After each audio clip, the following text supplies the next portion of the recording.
Okay. And we're up. Where's the music? Where's the finger? No, Kelly. Kelly, Is this we're your going first live. episode of the news? Good God. Yes. Pre-show Corey, banter? I was Okay. in Denver last week. All right. And Okay. the Did you get aromas? memory loss? How much pot Right did you here. smoke? Yes. How much pot did you smoke? Yes, Kelly? the answer Just is come yes. clean. I don't smoke it. I walked through it. The evil laugh. I walk through it. The evil laugh after that is just too incriminating. Man, and everyone thought I was the stoner living in San Diego. I guess not. But. Yeah. So we had a great week last week, didn't we? we did. Yes. It was nice. For those that weren't there, let me help your FOMO. So many fun things happened. We talked about you, whoever you are. We talked about you specifically. We said we missed you. We said we missed you. We had some hilarious hijinks at the awards ceremony where multiple people weren't there to collect their award, and John Strand just started calling them on the phone. And Yes, that one was guy, great. one guy that he called worked for Palo Alto Networks, and so John calls him up and is like, "Hey, this is John with Black Hills InfoSec. We have a disclosure that we just did at Wild West Hackin' Fest 2024," and the guy's just tone of voice is just like, okay. he's like terrified, and then John's like, "You won the Lego DeLorean." Yeah, that disclosure was you won. Yeah, John was pulling some evil hijinks, which were very fun. Honestly, the most impressive part of all of it was that people answered their phones. The one guy got a voicemail at first, but then called back. The other guy answered his phone immediately. So you got to give people credit. Who answers, like, if it's a number that I don't know by heart, I do not answer a phone. Like, that Totally. is... Wow. No, I Hey, agree. when our systems folks call me, I don't answer the phone either because it's usually bad news. You should probably put them in your phone book so that you don't accidentally get phished. But Do not security answer. tips are not the point of this podcast.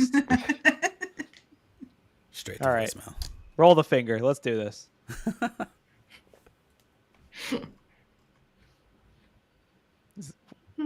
Should we Megan, awkward you know how to I silence? get to roll.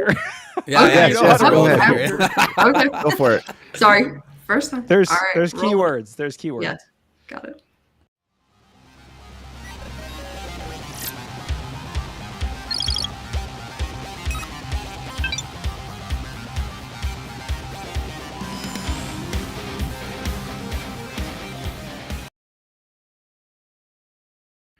Hello and welcome to Black Hills Information Security's Talkin Bout News. It's February 10th, 2025, and we've got our beloved cast of characters. Ryan's going to be presenting today. His voice sounds great. He's super healthy. Super healthy. He's All I not have going to do is go to spend Denver. He's not going to spend 10 minutes coughing of his con crust or whatever we're calling it. What is the official con disease? Is it con crust or Concrud. Concrud. Uncrud. crud? Yeah, so we got our usual friends here. Wade's back with his mustache in full Ted Lasso force. Security is life, or whatever he says. Wait, that would be Danny Rojas, not Ted Lasso. That is really good. Oh my god, now I need a T-shirt that security is life. Oh. Yeah, and then another T-shirt that says "Do not take this T-shirt very seriously." Wouldn't it be insecurity is life? That's a different conference, I think. Yeah, that's a different conference. So I mean, for the people who weren't there at the live news last week, there was some amazing contributions to the swear jar. We got up to, we just let the audience contribute to the swear jar, which was hilarious. And multiple people came up to the stage and just dropped in a 20 and were like, "Let's effing go." Yeah. Well, I know there was this time where it's like John was sort of like, I want to talk about this, and I'm like, I got you, and I just like put $20 in there, and he's like, okay, go. Yeah, we collected over $170 into the swear jar for EFF. It was really funny watching John just walk back to the accounting team at BHIS with a big swear jar and just dump out the big pile of money on their desk and be like, count this and donate it to the EFF. Yep. So yeah, it was pretty funny. I guess what we learned is that the in-person people really like swearing. That's what we learned. So yeah. Anyway, let's get into the article. So there's an article in Ars Technica that is the top of the list, which is that ransomware payments declined in 2024. I read that headline and I was like, were they declined? Like their payments were declined, or like when your credit card gets declined? And I'm like, I wish, but it's like no, it's also good news. It just went down in the amount. Yeah, so I guess this is good news.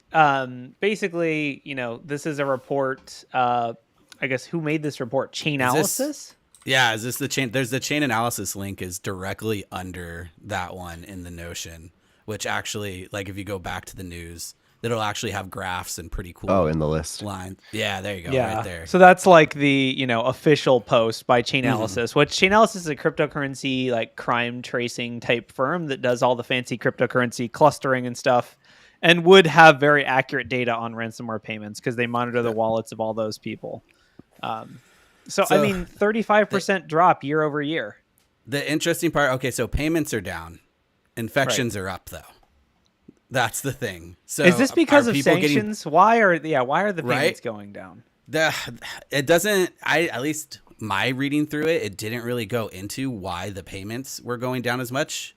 At least, I don't think they had that information. There was some stuff about, of course, like a couple big ransomware groups being broken up or being stopped, that type of stuff, right? The other interesting one, I think, is people hopefully getting better. Maybe, probably not. I don't know. I mean, it's good, but it's also like let's talk about the actual raw numbers. So there's a graph, a bar graph about like the very first bar graph. Basically, it's like the payments in 2023 were crushing $1.25 billion, which is just a astoundingly disappointing number.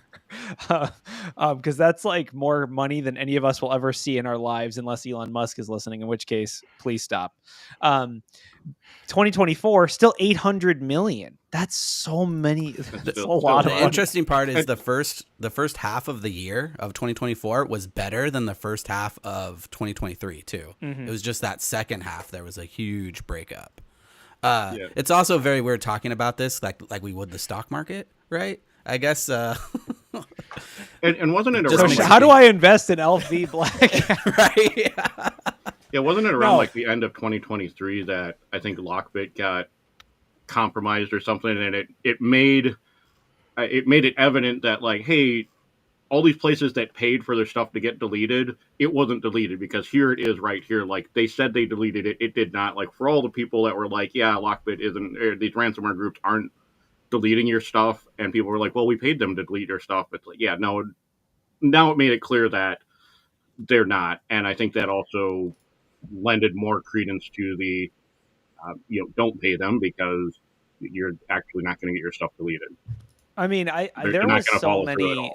There was a lot of law enforcement organizations that came out in 2023 and 2024 and said, do not pay. It got harder to pay. I also do think part of it is genuinely unrest within the ransomware industry itself, right? So we know that Elfie Black Cat is kind of like ceasing operations. I think there was an article we talked about a couple of weeks ago where there were actually criminals, somehow second level criminals that took a payment from a ransomware organization and just kind of ran away with it, right? So that we've seen kind of like a breakup a little bit of the ransomware groups. We've seen kind of lack of trust. I mean, we talk about this a lot on this show, but in other places as well, which is that honestly, the biggest enemy to criminals is oftentimes other criminals, which is just kind of a fun thing to think about, that criminals are more damaging to criminals than law enforcement. I gotta disagree. The biggest enemy of criminals is stupidity, not other criminals. Yeah. I mean, and that could be the same thing. Like stupidity could be other criminals, but yes, stupidity. Yeah. They go hand in hand. Can I put a more Pollyanna spin on this? Could it be that people are actually doing more BCDR work and are actually implementing and testing immutable backups, and they're having more confidence? Hold on. That was a lot of big words. No. Hold on. First word. There needs to be a separate jar. Let's get a separate jar for the acronym that no one knows jar. What is BCDR? Bacon combination? No. Business continuity disaster recovery. Business continuity means what can we get paid? Disaster recovery means can we make a really good Twitter post about it? What does that mean? Oh, come on now. You guys know what I'm talking about. Don't play dumb. Remember, stupidity is not good. Are you saying the biggest enemy to the security industry is stupidity? I won't deny it. Yeah. But okay, let's dig into this though. Well, okay, you're right. Because you could argue that you only pay, people would only, although there is the extortion risk, right? Which I guess, I don't know if that's a factor, but you do have a point, which is that I do think people will pay if they have to and not otherwise, right? Like that is fair. Yeah. If we want to get into the numbers, the payment decrease was approximately 34.9%. Like, that's a huge 35%. decrease. Yeah.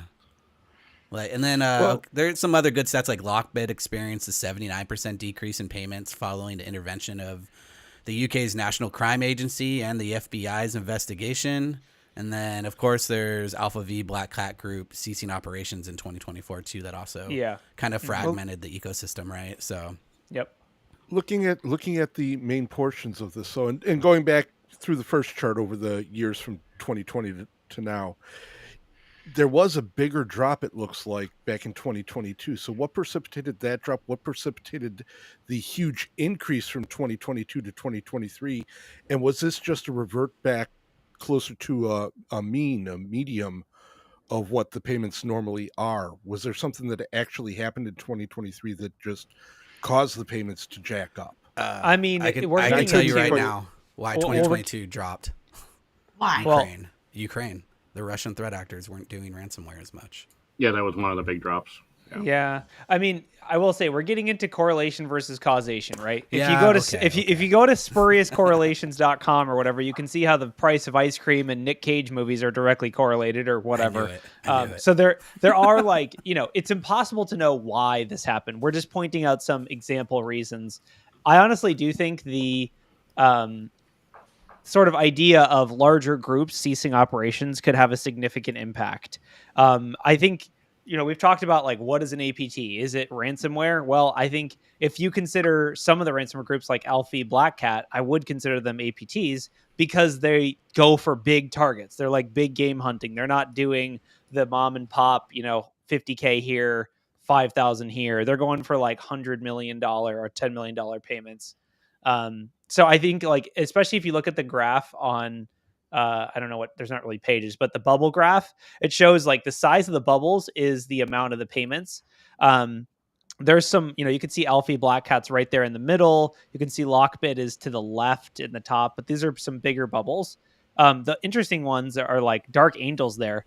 Very few number of payments, but one huge payment. So like, I don't know, it's kind of interesting to look at the data, but ultimately we can never know why things correlate, but it is interesting. Maybe it'll rise. I could see it rising back, or I could see it not. I think it's just going to vary depending on, like Kelly said, business stuff, are groups even operating, and what are the sanctions and complexities of actually paying. Can I add one more spin to what you're saying there, Corey? So one of the things they mentioned very briefly in the article was crypto regulations. And we did see the Biden administration put in some, what's the right word, executive orders on digital assets. But we also know that the Trump administration basically overturned those orders in January. So we're going to see less crypto regulations. And because of that, we may see an uptick in ransomware. We might see an uptick in payments. We don't know what we don't know yet. True.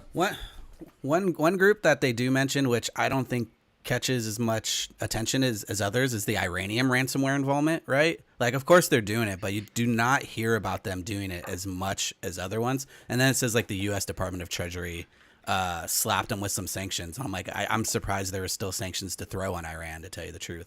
But that's like, as someone who reads a lot of stuff about threat actors, for some reason, I never really see them moving around in the ransomware. Usually you think of them more of attacking or possibly stealing information. At least my thoughts around it. I feel like the more you're sanctioned, the more you would have to turn to ransomware to actually make money. Definitely. Right? Yeah, like, totally true. That's what we've seen with North Korea. The most heavily sanctioned country is also probably the most prolific ransomware threat actor. But yeah, anyway, any other final thoughts on this before we move on? Let's take a quick stop at Cisco ISE bug. this I don't think is really that big of a deal.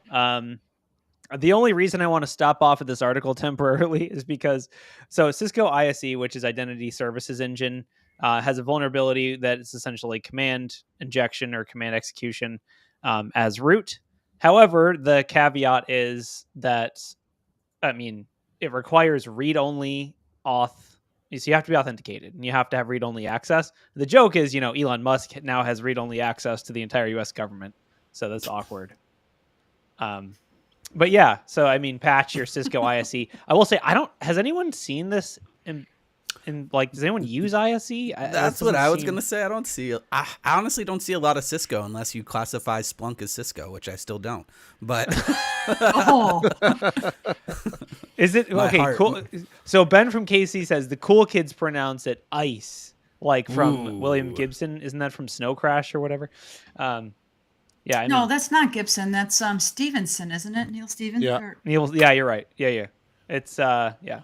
That's the book though. Snow Crash. There was like ICE, which was like the basically EDR of the 90s. Intrusion countermeasures.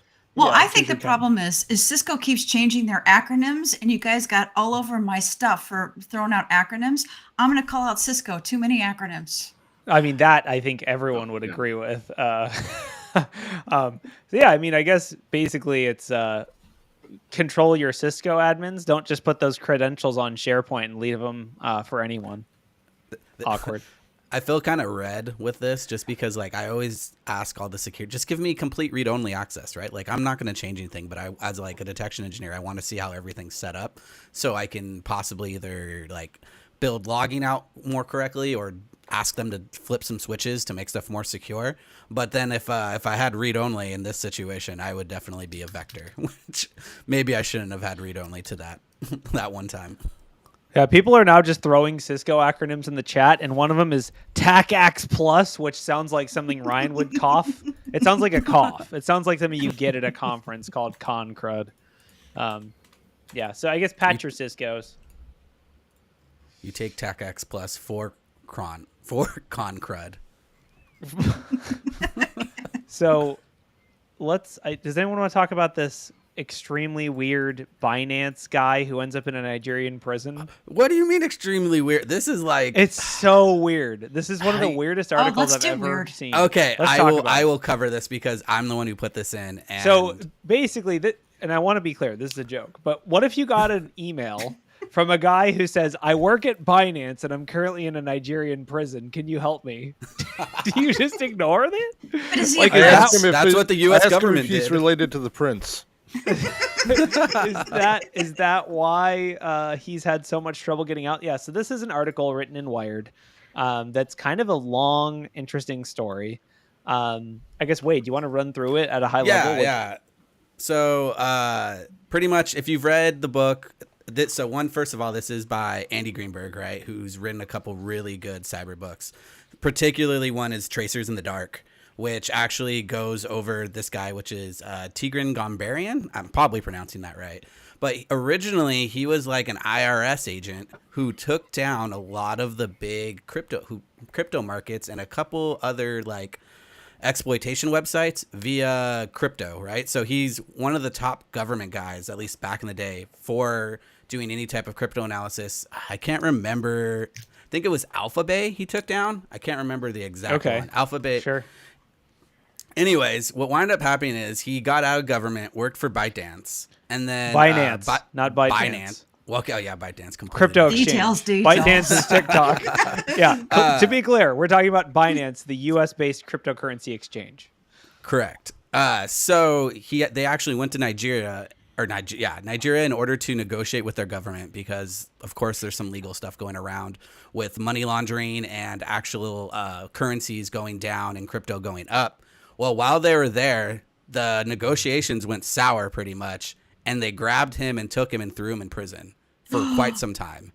And remember, this is an American citizen. He was a federal agent at one point, and he wound up catching malaria. He wound up getting a spinal problem, and I forget the exact amount of time he was in there, but he was over there for a while. What kind of expense report would you be submitting after this? Right? Oh, dude, like, that is for your exactly like, how much did they pay for him? I mean, I will say, like, people who have worked at this level, people who are federal agents or work in these like investigatory roles, they understand that their job and their life can get quite intertwined. But I feel like this is taking things way too far. One of the things that really stood out to me, so he wasn't over there alone. He was over there with somebody else who was also working for the same organization. That guy was able to actually escape and run away while leaving him. Yeah, and I was like, good for you, but man, that sucks leaving your buddy behind. So there was Tigran, a huge if you push sent us an email and I ignored it because it said you were in a Nigerian prison, I'm super sorry. I did not know. There was a huge push to help him get out via the government, just because he has so many connections via federal agencies and news broadcasts and all sorts of stuff. But it actually still took him a while to get out because there was some political game going on with the U.S. at that time. Yeah. I mean, it's kind of like the whole, what was the basketball player that like had like some marijuana and was in Russian prison for like a year? It's kind of like that, but like the cybersecurity version of that. Yeah. Although I guess unlike in the basketball player's example, this person was operating in good faith. He wasn't doing anything wrong, I guess. Do we have an embassy in Nigeria? We do. And so here's the other thing. The person, well, dude, my brain is like flash. It's been a long day. Who's the person who works at the embassy? The ambassador. The ambassador. The ambassador at that time had just retired, and it was going to be another year till another ambassador came into play. So It's like he got snapped. Really unlucky. Right, I mean, right? Yeah, this is wild. So I guess he's back. He's safe and good to go now. Or yes, he is back and safe. He's healthy, good to go, doing reports and stuff like that. Okay. Currently, some say he's not going to be traveling for work anytime soon. Dude, I bet. I would be like, I work from home for the rest of my life now. Like I can't. Yeah. The worst part is like he was on house arrest there for a little bit, right? And they just had him in this like mansion where he was literally like watching Avatar: The Last Airbender with his jailers.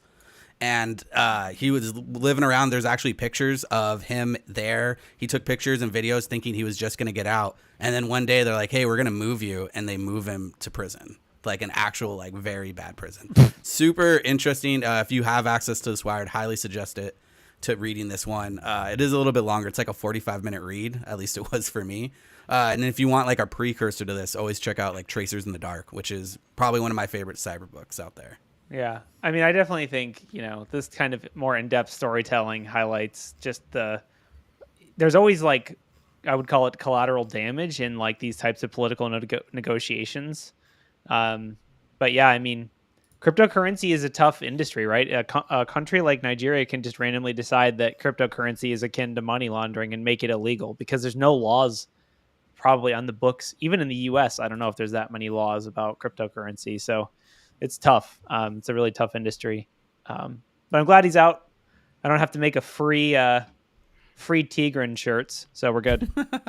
Well, Corey, not to go back to this again, but part of the reasoning of the new Trump administration is they do want to make cryptocurrency easier to use because right now banks had regulations or recommendations, guidelines on if they could use it, but basically they were really trying to steer banks away from accepting it.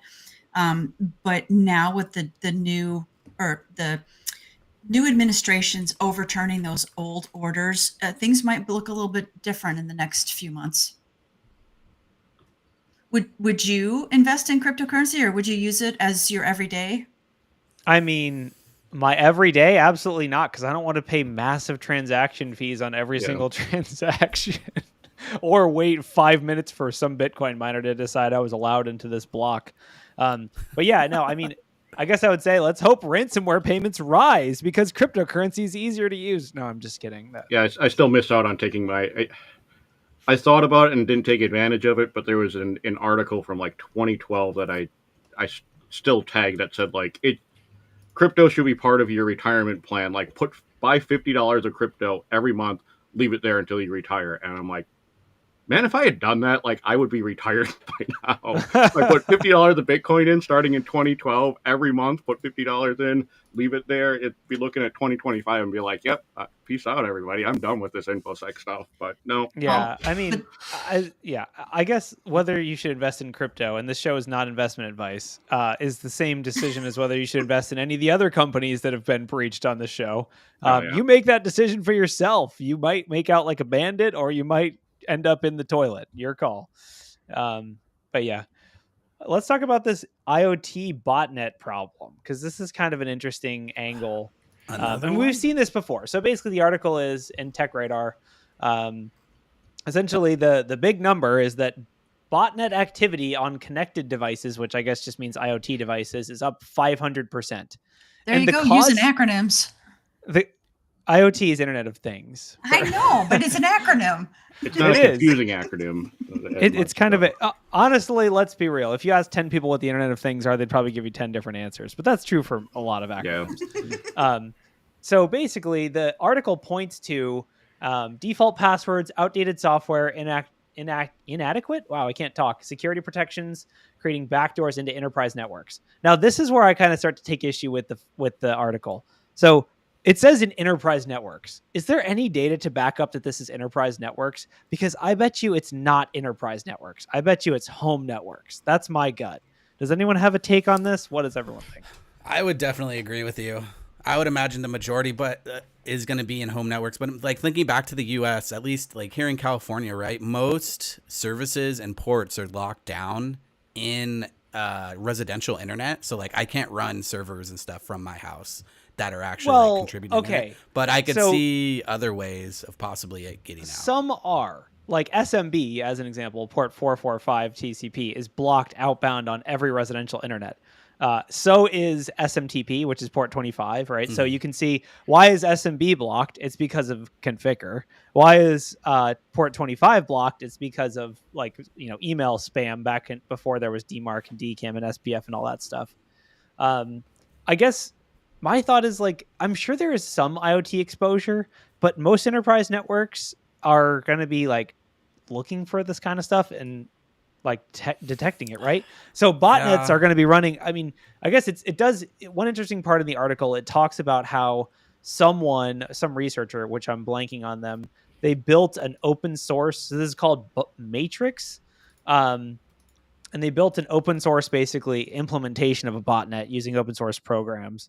So I don't know what C2 channel or whatever it actually uses, but I would guess it's your modern C2 that's HTTPS or whatever. It's not going to get blocked on a network level.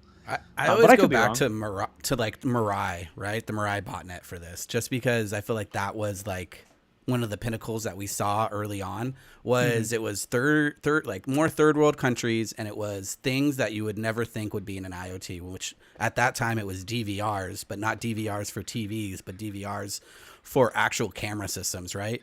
I would imagine they're not going to have the protections as much as we'd have here as with residential internet. But that's true too. I totally agree with you, right? The corporate network, I do not see this, at least U.S. corporate networks. Yeah. Usually this is a pretty easy thing to detect. And that's a good point. It's a good thing to call out of how we think of a corporate network as so much maybe a higher level of security and monitoring than the rest of the world corporate networks. And there is mom and pop, even in the US, right? There's smaller businesses, some random franchise of a fast food chain probably isn't doing any kind of network monitoring. They might just have a DVR or whatever that's part of one of these botnets. But I'd be very interested to see the statistics of how, where these networks are, what are the ASNs or whatever, mapping them to corporate versus home users. And it kind of gets into the platform argument, which actually segues to the next article. But I guess, so the question for the group is, do platforms like ISPs or whoever, do they have a role to detect and block these kinds of botnets? Or is it more just a stopgap when everything's getting hacked? How should this work? I think you got to prove it first. While we... No, because while we're looking at this article, the article doesn't have any statistics, doesn't have any graphs, doesn't have any research. The article to me feels like it's somebody's opinion. So first of all, if an ISP can actually see, monitor, detect, log botnet activity, then have the conversation. But I think there's some assumptions here that I'm uncomfortable with. I think that's fair. I think that's totally fair because I was totally agree. I was like, where are they getting their information from? There is no link to a source in this, which is also kind of it's kind of shady, maybe right? just a marketing fluff piece, because I will say also, in addition to the enterprise networks, I'm a little bit dicey on like default passwords. Like I would maybe be okay with them saying like it's end days or whatever, like CVEs that are unpatched. But I feel like there's no way that like there's just default credentials in enough of devices to go like with a botnet. I could be wrong. I still think there, and not in the US, but in other places, right? The first thing I do whenever I travel out of the US and I'm staying somewhere, and usually like an Airbnb or a friend's house, and they have internet, I go look at their router and I see if there's a default password on it. And several times I've gone there. And it's kind of personal. Times there's been a default name admin, and it's just some weird off-name brand that I've never heard of, and I'm like, oh, this is probably beaconing out to some botnet right now. Yeah. Do you go ahead and patch it and put a little post-it on the top that says password changed to guest room 303, way to staying here, whatever? Yeah. No, I mean, I think you're right. I agree with the sentiment. Please come back with more data. Whoever wrote this article, if you're listening, come back with more data. Give us the actual raw data on botnets, because Your other question though, do like downstream providers or like ISPs, right, have some type of responsibility? I would definitely say they do, right? Like usually when most DDoSes occur, you're gonna have some type of DDoS protection, but at least in my SOPs that I've seen in the past, one of the first things you do is you hit up your service provider and you say, hey, how are we going to filter this network? Or how are we going to filter this network traffic coming in? Is there a way to fingerprint some way? Usually they abide by you and help you out. So if they can do stuff like that, they can easily help filter out some other not needed things. Yeah. And if they can tell me to stop torrenting too, they can. Okay, Kintsugi Panda wading through all your stuff. Thanks a lot, Chad. I think still like the ISPs and downstream, they have like that. Like any business, their number one priority isn't security. Their number one priority is making money. So if there is a financial reason to follow that through with that responsibility, then they'll do so. I mean, like Wade said, like if you're having problems and you're contacting them business to business saying like, hey, how can we fix this? They'd be like, okay, well, we want we want this business, we want this monetary exchange here, but like otherwise it's just sort of like, look, it's they'll look at it into it, and for terms of service, they'll do as much as they can to just not get lawyered, but otherwise there's likely a lot that they can see and that they can do something about, but only when not doing so affects their dollars, will they take action? So let's segue into the WhatsApp article, which is the world.org. This is basically, again, kind of a interesting platform security angle. So WhatsApp, which is owned by Meta, notified, I think it said 92 people that they were infected with spyware. So this is a super interesting article, which the article doesn't involve anyone who works at WhatsApp. It's actually an interview between this news organization and someone who works at Citizen Lab, which does really awesome investigations into this type of spyware, malware on mobile devices. So basically the article is, they notified 90 people that their phones were affected by spyware. So somehow WhatsApp was able to look at message histories or who knows what, right? Like privacy concerns notwithstanding.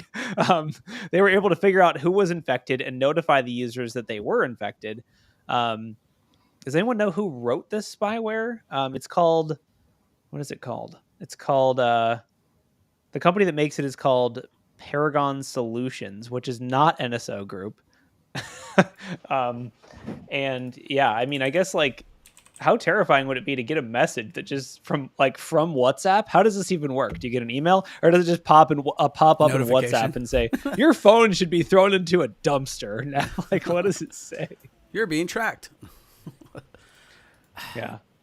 Maybe to us it's not a big deal, but remember, and I might actually hand this off to Alex. If you're in a situation where you're afraid that somebody's tracking you, or you're being investigated by a private investigator, or you're a victim of domestic violence, this is truly scary stuff. Yeah, I mean, this is like state sponsored, right? Like I would guess this is like, so Paragon Solutions. I'm guessing these products are very expensive to purchase and use. But it does mention that, like, these kinds of attacks are widespread, or can be widespread, with over 1,400 users were targeted, and they reported it to 90 users who were infected.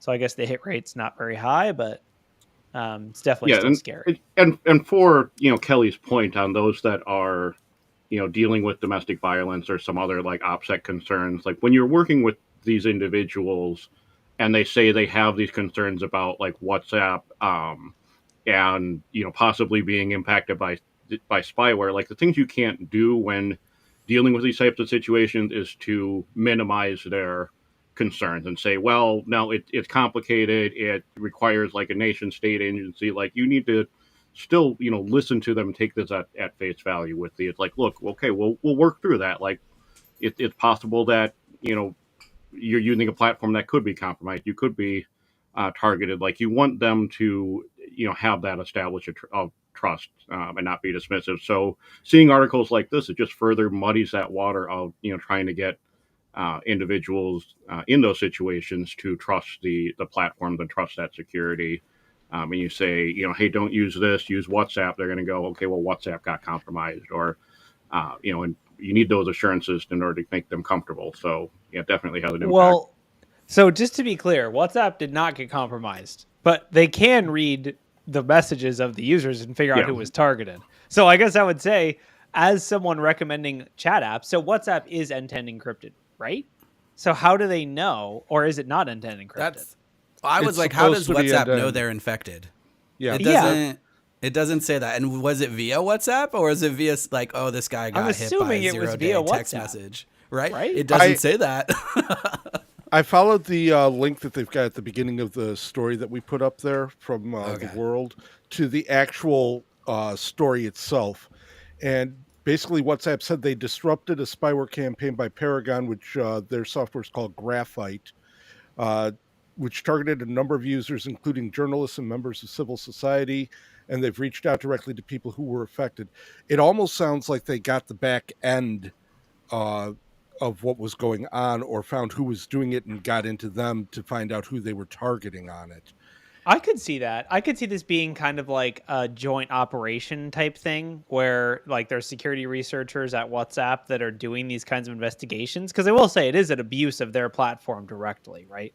Yep. So I don't know. It's interesting to think about, how they would. I guess I was assuming they could like go and just read the message history of these types of users, and maybe there are some caveats with end-to-end encryption. So Rayner says WhatsApp is end-to-end encrypted, but metadata and communication connections, like who you message, is visible to Meta, according to an audience member, which sounds legit. I mean, it makes sense. Like they don't have the actual content of the message, but they could say this is a malicious account. Who did they message? And then just like notify all those people. You may be infected. But it sounds like in the article that they actually have distinction as far as who's infected and who's just targeted, which is kind of terrifying because it says 0-click attack. Yep. Yeah. So it's always fun stuff. I guess I'm misquoting the 1,400 number. That's the number of people that were targeted by Pegasus, which is the NSO group malware on WhatsApp. So maybe they're just reading metadata about messages and saying anyone that got a message from this account they were using to target people, they went ahead and notified them. But yeah, terrifying, super terrifying. It is terrifying, Corey, but I want to go back to something you said a little earlier. It is end-to-end encryption, and if you're not using either WhatsApp or Signal or one of those types of apps, or your mom, your cousin, your friends, your church members, get them to do that instead of using plain old text messages. Yes, that's a good call out. You know, the FBI literally told us not to use SMS because they couldn't stop Chinese threat actors from reading them. That's a little bit of reading between the lines, but that's just where we're at right now in the world. Unfortunately. Yeah, I mean, I would recommend Signal. I will say, like, it is interesting though, because Signal would never notify, right? You'd just be on your own. So it's kind of like pros and cons, right? Privacy is good, but it also prevents some security things from working. True privacy means that Signal or whoever can't read the messages, can't see the metadata, and has no idea whether someone's distributing malware on Signal. So just keep that in mind. When you take that into your own hands, you are now responsible for your own security. So Torvin says WhatsApp said that hackers invited their targets to a WhatsApp group, then sent them a malicious PDF that would then breach their devices. So the attack did originate from WhatsApp, which makes sense that they're going to then take action and go after all that. Yeah.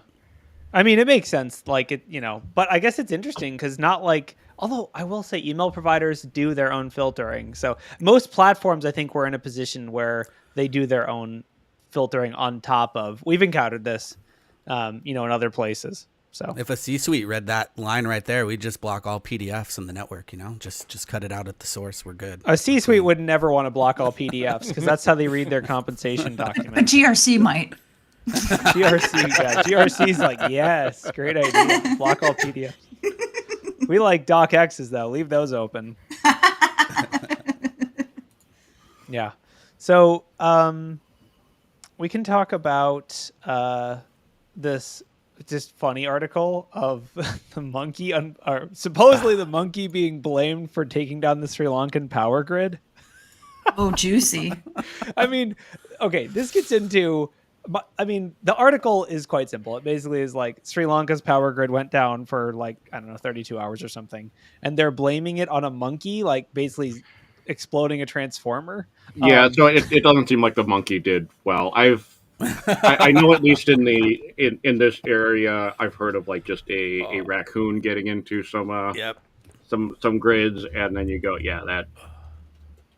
You have a raccoon related outage here. You have a monkey related outage. So my question is, what else can we use monkeys as a scapegoat for? Like, can we just? Although it is also funny that the locals don't believe it. They're like, no, it wasn't a monkey. You guys just suck at your job.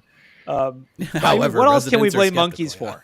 Can we blame monkeys for ransomware attacks? Can we do that yet? Yeah, Are we absolutely. not there yet? How many monkeys A do we need monkey to clicked type? the fish. I left my computer outside, and a monkey came up to it, browsed to my email inbox, clicked the fish, typed in my credential. Wait, no, crap. The monkey left my car door unlocked. The monkey left my car door unlocked, and then they took my laptop and did a ransomware attack. Yeah, so I guess if you're, any you can use this. Next time I get caught speeding, I'm going to be like, it was a monkey. I think that'll work. The monkey went to my unlocked computer and clicked on a zero-click fish from a PDF. It was on my WhatsApp. I mean, it does still, highlight the fragility of the power grids. That if you have one go down, I think we even see that in the U.S. there with just physical attacks against power stations, and it was taken out just a whole swath of power, and you go, it's like, is it really that single point of failure for things that you go, somebody does something like throws a bike chain over the fence and shorts out a transformer, and now you go three tri-state areas without power now. It's just all because of something like Alex, do you have experience with this? No, the thing that came to mind, they did this somebody made a Burn Notice reference, and in Burn Notice they did that as one of their episodes, is the bike chain to blow up a transformer and take out power on the thing. So yes, I've been a Burn Notice fan, and that was in my head. So I mean, we already have a squirrel actually did cause something like this in Illinois for a ComEd substation. ComEd said this is back in 2016, and I don't have the exact location, but it was basically ComEd said a squirrel got into the transformer and caused the explosion, kicked 700 people without power for about an hour. So could an animal do it? Yes. No. Would it take out? Okay. The security guard clearly says monkeys jump on the power station very often, but this does not seem to have been caused by a monkey. But he also did report a loud explosion and a fireball, right? Hey, we're going to get in trouble with PETA here. It could have just blown up. I mean, so, okay, we already know the concept of a chaos monkey and like reliability engineering, right? That's coined by Netflix. Of like, it's basically a service that goes through your AWS network and just shuts down random nodes to make sure that you're reliable. So I will say, like, I think through natural selection or whatever we're calling this, power grids are being exposed to the same idea of a chaos monkey. It's just an actual monkey. It's a physical monkey. It's not a script you run on your AWS nodes. It's an actual physical monkey that you got to have reliable infrastructure, people. Come on. All right. That was just a little stop. I guess Wade posted a 404 media article, so let's go into that. Oh, darn. I was going to post a chicken-related article, but I guess we'll do that later. Do you have a chicken-related article? Please. Yeah, but it's good. It's good to end on. It'll be better to end on. Let's do that. Oh, you're such a tease, Wade. Keep that in the back. Keep that in the chamber. All right. Hit us with this Microsoft study. So pretty much it's not a hard one, right? So Microsoft took 319 people working who self-reported 936 times, saying that pretty much AI makes them stupid. Yeah, that's the key word to this. So the more you use AI, the less critical thinking you're going to be doing, and with that less critical thinking, you're going to be not as good at your job. I would definitely say I probably fall into this. I will tell you that I write up, I'll write some main facts I want to hit in an email and then throw it in ChatGPT, and then it writes a beautiful email for me. And I just send that away, and people are like, wow, that is a well-written email. We can tell Wade did not write that. Well, if you've ever received any type of text-related... I will say, I do love that, like, the way that they put this is so, like, we don't use AI, we're smart, because the summary statement is, it can result in the deterioration of cognitive faculties that ought to be preserved per se. Like, it's so unnecessarily, like, they could just be like, it makes you dumber, yo. Yeah, the way this reads is like people being angry at books, right? Yeah, because now you don't have to memorize things. Like, that's... And this really does sound like the moral panic, the monkey that you blame for everything, because it's like when they say AI, like, you make use of AI, you lose that critical thinking. Like, I've come up with like some really clever, when you have to think through your prompt engineering and being like, okay, how do I get AI to create the output that I want it to create without me going like insane and having to go back and forth through things? Like, how do I make this clear in like 2 queries to get the results that I do? And when you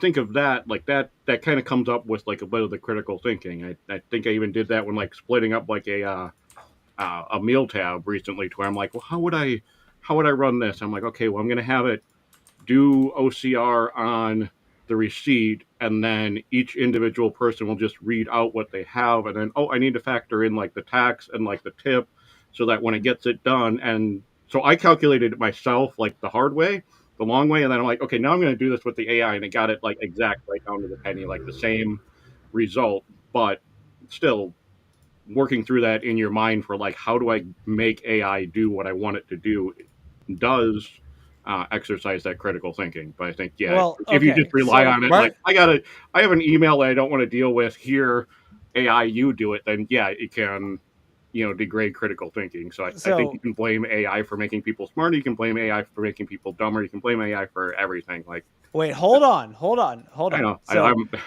just to kind of like, and I want to be clear, I have not read the full study. I probably will have ChatGPT summarize it. No, I'm just kidding. So this is a study about self-reported data. At no point during this study did they actually measure cognitive performance. That should be clear. That should be clearly called out. They did not prove that it makes you dumber. All they proved is that it made people feel like they didn't want to do things without AI. Because, so reading through the like specific questions they asked the people how confident they are that the generative AI can do the work, how confident they are in evaluating the AI's output, and how confident they are in their abilities to complete the same task without the AI. So I'm going to read between the lines here and say, if you ask me, would you want to program this manually without AI, and I've already used AI and seen how much easier it makes me, I'm just going to be like, no, I wouldn't. It's not that I couldn't. It's just that I don't want to. That doesn't make me dumber. Well, where I got questions on this whole thing is that Microsoft's involved with this study. Microsoft has Copilot that they're pushing all over the place. How are they going to be using this study to forward their Copilot? Well, it goes directly Is it going to be used to try and get rid of people? To sell to higher ups to say you can get rid of these people because they don't know what they're doing, or is it going to be used along the lines of your business is going to be better because of this? Well, but what's the marketing directive? Well, the marketing directive is this is the exact opposite study that you would want if you're like, I would say, unless your argument is that as an executive, the argument is, well, people that use AI will get demoralized and stupid, so you should just fire them now. Which is that's so much worse than that's like the most cynical way to interpret this. I would say, given the fact that it kind of goes directly against what they would want it to say, it probably was a truly impartial study. Because if it was a biased study, it would say AI makes people happier and you should buy Copilot because it makes them happy, right? Like, I don't know. It would make me happy. Using calculators makes you worse at math, and we'll never be able to do anything that requires mathematical computational methods ever again because calculators. All right, Alex. Well, you're not going to have a calculator in your pocket. I know you're never going to have a calculator in your pocket. Like you need to learn how to do differential equations by pen and paper. All right, eigenvectors and all. Like I will say, I have a couple friends who are actual scientists, and I might send them this and be like, what kind of rigor is present in this? Like, how good is this as a study? Self-reported data, I'm already super cynical about it because, like I said, they didn't actually measure anyone's cognitive performance at any point. So it's kind of just like, I feel like it's a little bit of a moral panic article of being like, hey, people feel dumber when they use AI. What do you mean dumber? Don't read the full paper. It can also be the way that it's being represented is misleading. So stay tuned for next month when there's an article about how AI is making people smarter. Yeah. Well, let's I'll come back to this. I'll do a follow-up and have some actual scientists read this and see what they think as far as the methodology and the outcomes. All right. But yeah. So I have two chicken articles. I'm going to let you guys choose. Well, no, both. The choice is obviously both. We've got time. All right. We'll go with the lesser of the two first. Then, at least I think.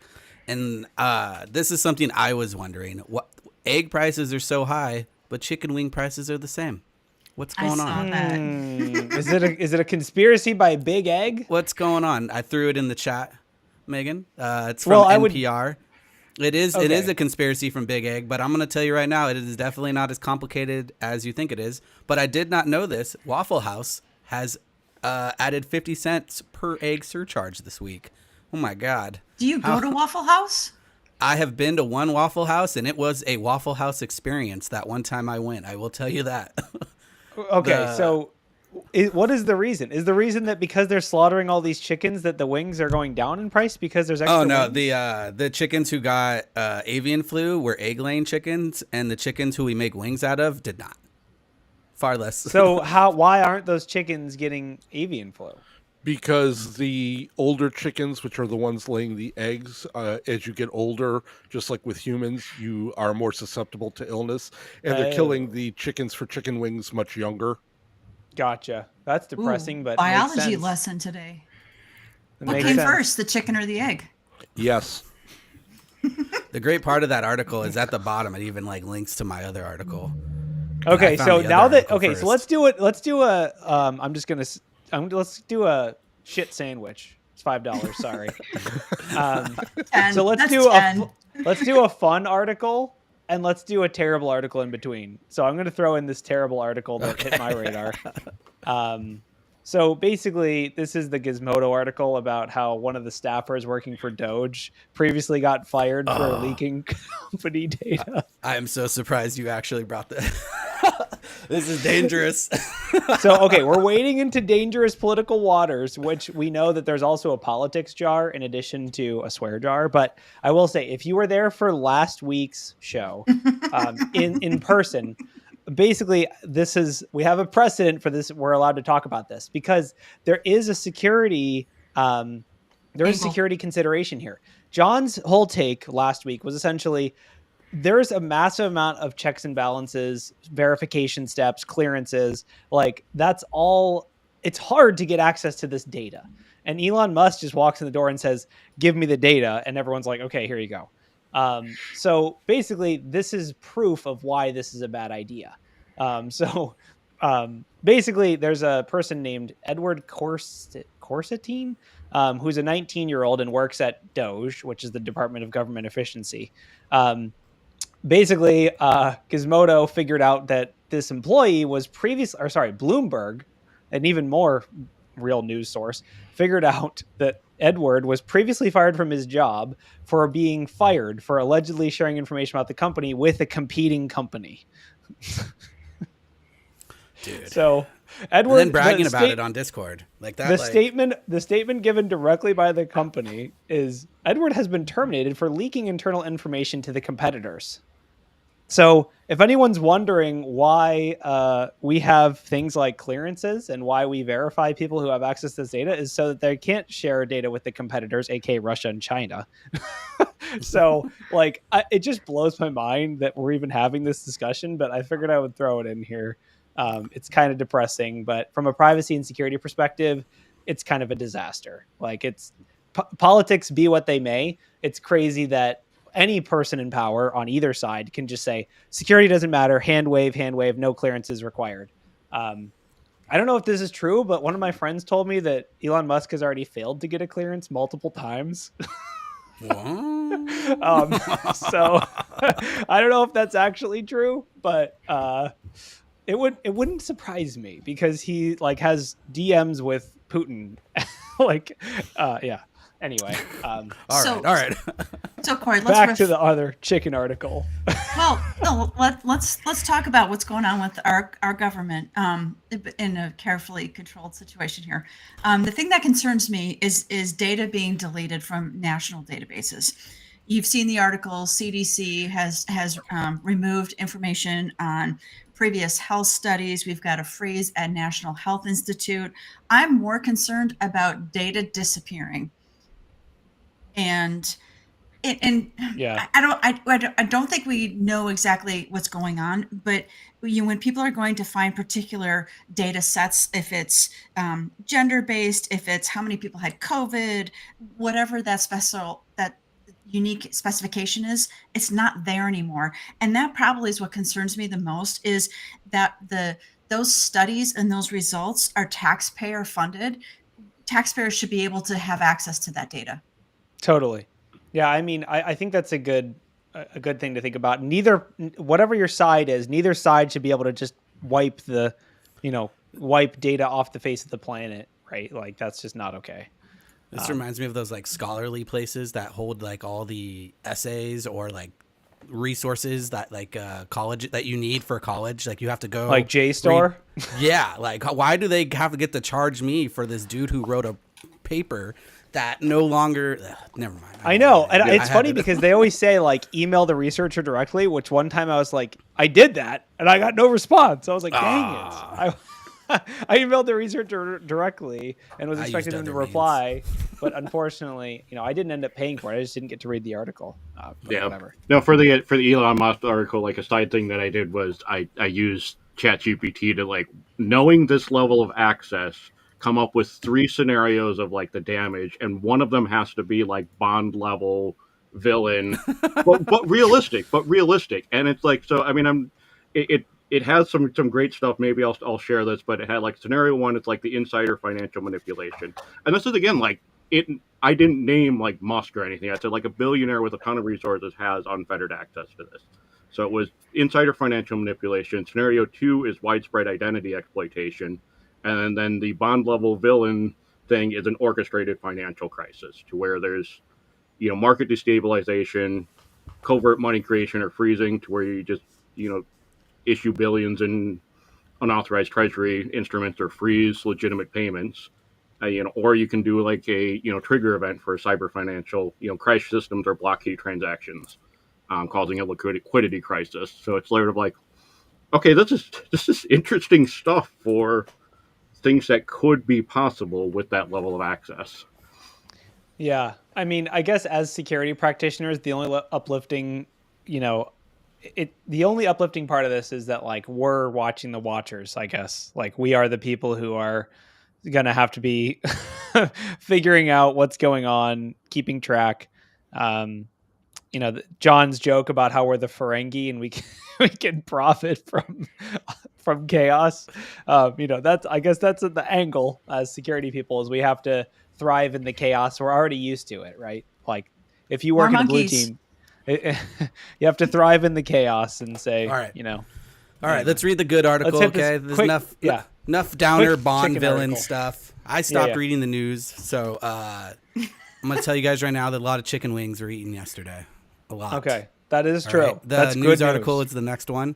So straight off the press from the National Chicken Council.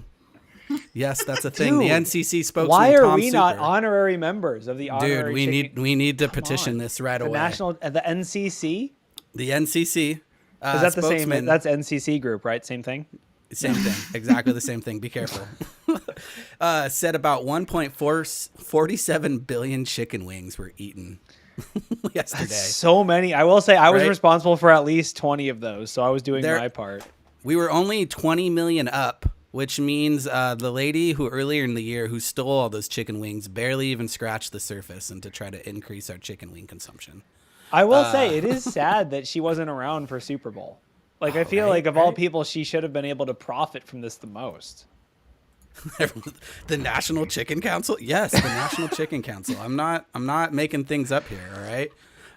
They have some pretty good stats over here, like 1.47 billion wings laid end-to-end world stretched. I can't even read this. At the stadium? No, that's not a good one. Okay. NFL, if every single player in the NFL ate 50 wings a day and was immortal, it would take them a collective 720 years to eat 147 billion chicken wings. That's a good 1.47. I mean, I will say it would stretch the earth 3 times. That's I do like that they give a little history of what a chicken wing is. Like, who is that for? Who's like, I don't know what a chicken wing is. Can you explain? It's for the vegetarians and the vegans who might come to the dark side. They know what a chicken wing is. That's why they're against it. You never know. So let's ask the most important question. What do you dip it in? Ranch dressing or blue cheese? I know my Wisconsin folks are going to say ranch dressing. Wow, what a divisive issue. How dare you bring politics into like tabs versus spaces right now. You better be careful. I like to avoid like dipping it in anything. Like I like that spice and I don't dip. I use no dip. I use hot sauce.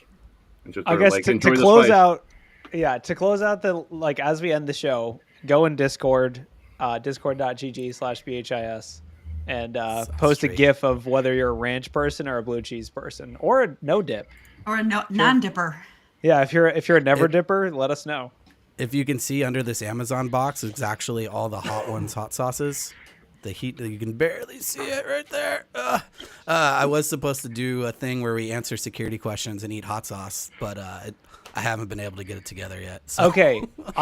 One quick thing before we close. Wait, did you watch that YouTube video where they actually took all the Hot Ones sauces and sent them out and tested them? I am not surprised at all because I have the original Da Bomb sauce, like the original one, and I have this one. This one is not hot at all. The original Da Bomb will frickin' destroy your face. I have it. Yes, I have one of the originals. I also have one of the originals of the Last Dab. So I have a whole cabinet full of the. No, I will. I will. Some of these gifts are so heinous. The one by FedEx is just. I don't even know what I'm looking at. Keep going. It just gets so. Yes, that one. Yeah, and congrats! Like I saw FedEx was dominating around like the the Fox pick or something. So hey, hats off to you for for doing well. FedEx, not only does he win the fastest lock picker at Wild West Hackin' Fest, he also wins the weirdest GIF of this episode. There you go. The fact that he just had that ready to go. Anyway, let's close out the show. Thank you all for coming. Thank you all for hosting. I'll see you all next week. And thanks, Megan, for being our guest host. No problem. She did Bye-bye. awesome.